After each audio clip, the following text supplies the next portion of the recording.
Let's dive right into this explainer, unpacking the absolutely wild, hilarious, and honestly surprisingly touching character arc of Fish Creek's most infamous resident. We're going straight into the quirky pages of the Fish Creek Forum to trace a really fascinating journey. How does one isolated guy go from being the literal terror of the neighborhood to the absolute indispensable savior of the entire community? It's a brilliant look at how a town's perception can just be completely wildly disconnected from reality. Avoid Wigglenot's farm, like the bubonic plague.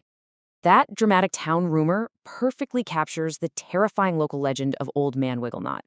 I mean, in Fish Creek, his property was the ultimate no-go zone. The townspeople whispered these stories that would literally make your hair curl, portraying him as this nasty, aggressive recluse who'd chase away anyone daring to step foot near his land. He was the classic neighborhood monster, the one kids told spooky stories about around the campfire. But what if the town's most feared recluse is actually its greatest savior?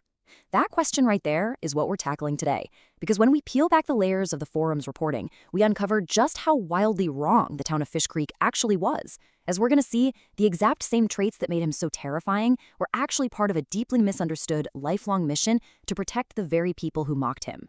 Section 1. The Myth of Wigglenots, a boy who wiggles. To understand the monster, we've got to look at where this grouchy persona actually came from. Monsters aren't born, they're usually made by the communities around them.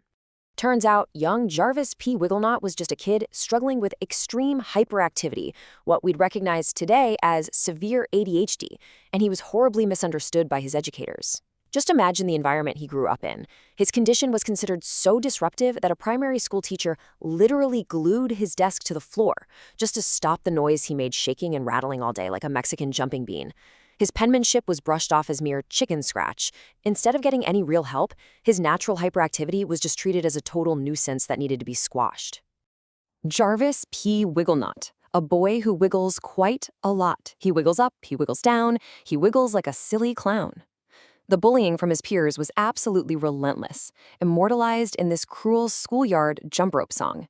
And get this, the local girls, including a young future town leader named Old Lady Cafferty, would sing this to mock him.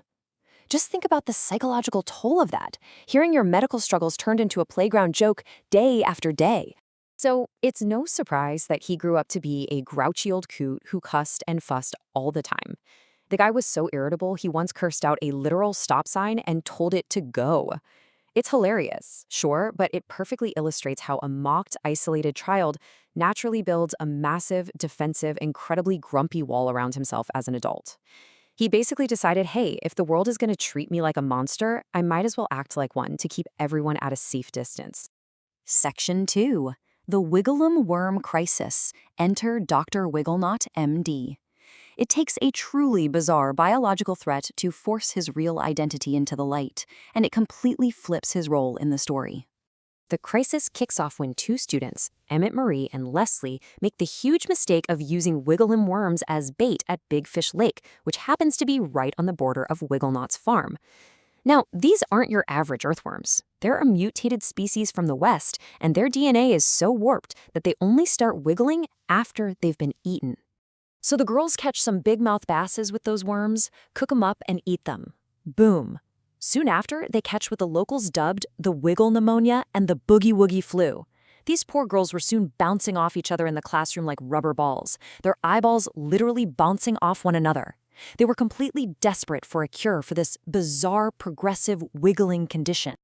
Now for the crucial, totally hilarious twist. When the teacher calls for a medical expert, who walks through the door? The monster himself, Old Man Wigglenot, the grouchy, cussing recluse who yells at kids, is actually Dr. Jarvis P. Wigglenot, a licensed pediatrician and the official on-call school doctor. That terrifying guy who came stomping out of the pine thicket yelling at the girls by the lake, he wasn't being mean at all. He was a medical professional frantically trying to warn them about the contaminated food chain. And his cure? Wigglenotium. It's this bubbling, boiling, foul-tasting concoction, rumored to be a mix of turpentine and sugar, used specifically to cure the wiggles.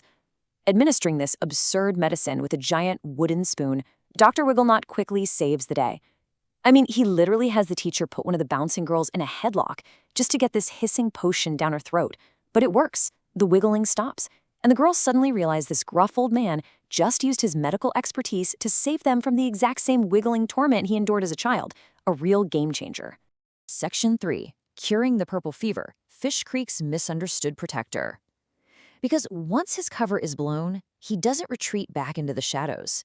He completely steps up.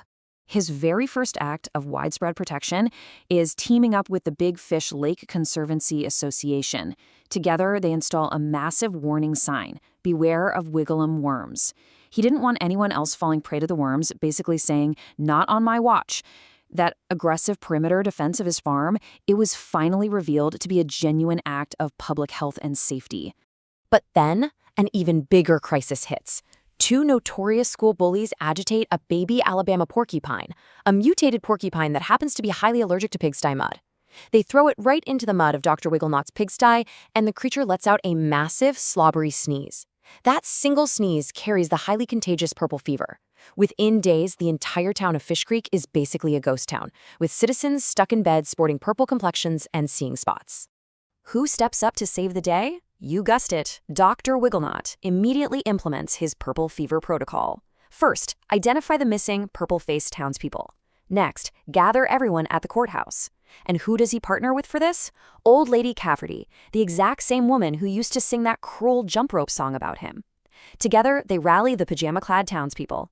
Finally, Dr. Wigglenot works tirelessly to administer priority shots and inoculation derived from green blackberry juice, making sure frontline workers get it first. He single-handedly pulls the entire town back from the brink of a massive plague. And his heroism doesn't stop there. Flash forward to the town's disastrous double Independence Day celebration. Complete pandemonium breaks out, thanks to a massive critter invasion orchestrated by these mischievous creatures called hoodlewinks. The Georgia National Guard even has to arrive to secure the perimeter. But where is Dr. Wigglenot? He actually gets rescued from a swarm of spraying polecats by Company D, just so he can immediately get back to the front lines, without missing a single beat. His absolute priority is treating the civilian casualties who had consumed contaminated fish. Total battlefield medic mode. When you look at his overall track record of relentless heroism, it's absolutely wild. At Big Fish Lake, he faces the Wigglenot worms, administers Wigglenotium, and puts up warning signs. During the town plague, he identifies the purple fever contagion, diagnoses the porcupine allergy, and inoculates the whole town. And during the multi-critter invasion and double Independence Day, he's right there treating civilian casualties on the front lines. It proves beyond a shadow of a doubt how invaluable this so-called grouchy old coot is to Fish Creek. He took all the pain of his misunderstood childhood and channeled it into becoming the ultimate, fiercely protective guardian of the town that once mocked him. So who is the Dr. Wigglenot in your own community waiting to be understood? It's a great thought to end this explainer on, because maybe the people we judge the quickest actually have the most incredible gifts to offer if we just look past the surface.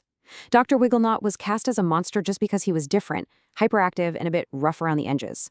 But when the chips were down, he was the only one with the knowledge and the sheer grit to save the day. Keep an open mind out there, folks, because the person you least expect just might be the hero you didn't know you needed. Thanks for diving into this with me.